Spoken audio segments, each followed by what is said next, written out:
Les membres de l'Église de Jésus-Christ des Saints des Derniers Jours, souvent appelés à tort les Mormons, affirment sans équivoque être chrétiens. Ils adorent Dieu le Père éternel au nom de Jésus-Christ. Interrogé sur les croyances des Saints des Derniers Jours, Joseph Smith a répondu « Les principes fondamentaux de notre religion sont le témoignage des apôtres et des prophètes concernant Jésus-Christ. Toutes les autres choses qui ont trait à notre religion n'en sont que des annexes. » Certains ont affirmé que l'Église de Jésus-Christ des Saints des Derniers Jours n'était pas une Église chrétienne. Voici quelques-unes des raisons les plus souvent citées ainsi que les réponses apportées par les membres de l'Église. Raison numéro 1. Les Saints des Derniers Jours n'acceptent pas les croyances du christianisme post-Nouveau Testament, mais s'appuient profondément sur chaque membre de la divinité dans leur culte religieux quotidien, tout comme les premiers chrétiens.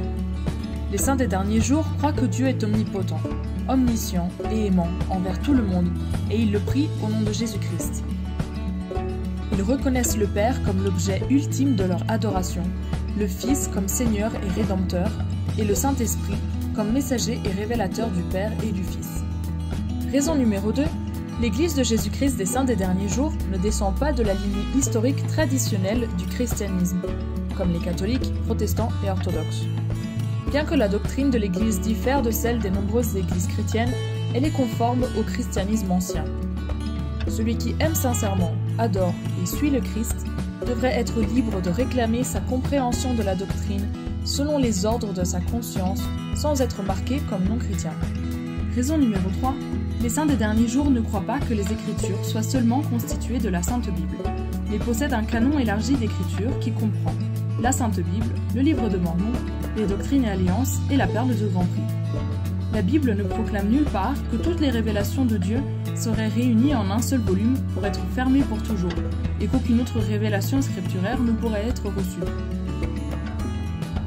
Ensemble, avec l'Ancien et le Nouveau Testament, le Livre de Mormon est un témoignage sans équivoque de Jésus-Christ. Les convertis à travers le monde continuent de se joindre à l'Église de Jésus-Christ des Saints des Derniers Jours, en partie à cause de son caractère doctrinal et spirituel unique. Ce caractère distinctif découle de la connaissance rétablie de l'Évangile sur cette terre, ainsi que du pouvoir du Saint-Esprit présent dans l'Église en raison de l'autorité, des clés, des ordonnances et de la plénitude de l'Évangile de Jésus-Christ.